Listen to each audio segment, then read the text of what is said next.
উত্তরার বিমান দুর্ঘটনায় মৃত্যুর মিছিলে যুক্ত হলো আরও দুটি প্রাণ। পৃথিবীর মায়া ছেড়ে শুক্রবার সবাইকে কাঁদিয়ে চলে গেল মাইলস্টোনের চতুর্থ শ্রেণীর ছাত্রী তাসনিক আফরোজা আয়মান ও সপ্তম শ্রেণীর ছাত্র মাকিন। স্বাস্থ্য অধিদপ্তরের হিসেবে এ নিয়ে মৃতের সংখ্যা দাঁড়ালো ৩৩ জনে। তবে বার্ন ইনস্টিটিউটে ভর্তি ৪১ রোগীর মধ্যে ১৫ জন প্রায় সুস্থ হয়ে উঠেছেন। আগামীকাল থেকে ছুটি মিলবে তাদের। বিস্তারিত সুমন তানভীরের প্রতিবেদনে। মৃত্যুর মিছিলে যুক্ত হলো আরও একটি নাম, দুনিয়াতে যার স্থায়িত্ব ছিল মাত্র ১০ বছর। মাইলস্টোনের চতুর্থ শ্রেণীতে পড়া আয়মান ঘটনার দিনও স্কুল শেষ করে অপেক্ষায় ছিল বাবা মার। সেই অপেক্ষার অভিমান আর ভাগ্যের নির্মম পরিণতি সঙ্গী করে লাশবাহী অ্যাম্বুলেন্সে বাড়ি ফিরছে আয়মান। এ মৃত্যুর রেশ কাটতে না কাটতেই শরীরে ৬২% দগ্ধ নিয়ে মৃত্যুর সঙ্গে যুদ্ধ করা মাকিনের মৃত্যুর খবর আসে। মাইলস্টোনের সপ্তম শ্রেণীতে পড়া মাকিনও পৃথিবীকে বিদায় জানালো মাত্র ১৪ বছর বয়সে। প্রিয় সন্তানকে বাঁচাতে না পারার কষ্টগুলো যেন অভিযোগের তীর হয়ে ছুটছে কর্তৃপক্ষের দিকে। সব অভিযোগকে শ্রদ্ধা জানিয়েই চিকিৎসকরা বলছেন, ক্ষণে ক্ষণে পরিবর্তিত হয় পোড়া রোগীর অবস্থা। এখনো ৬ জনের অবস্থা অতি ঝুঁকিপূর্ণ। ১ ঘন্টা আগে যে রোগীটা ভালো করে কথা বলতে পারবে, ১ ঘন্টা পরে কিন্তু সে আসলে নাও যেতে পারে, অতি দ্রুত কন্ডিশন ডিটেরিয়েট করে।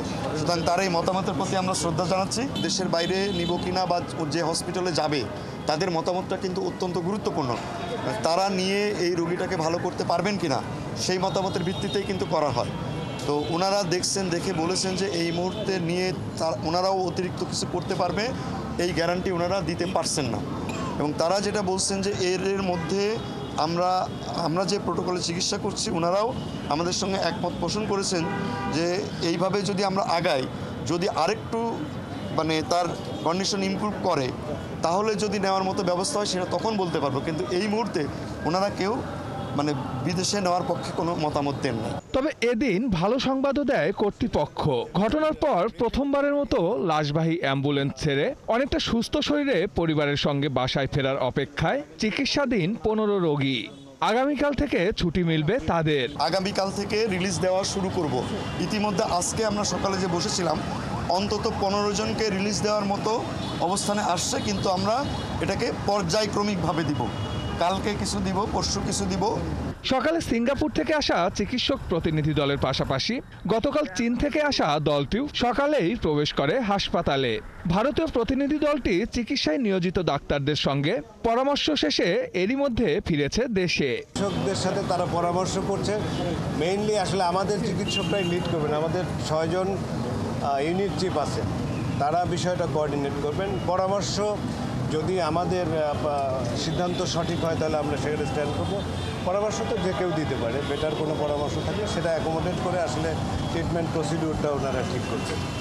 এদিকে বিমান দুর্ঘটনায় নিহত ২ সহোদর নাজিয়া ও নাফির কবরে শ্রদ্ধা জানিয়েছেন বিমান বাহিনী প্রধান। সকালে উত্তরার তুরাগ এলাকায় নাফির পরিবারের প্রতি সমবেদনা জানাতে যান তিনি। সুমন তানভীর, ৭১, ঢাকা।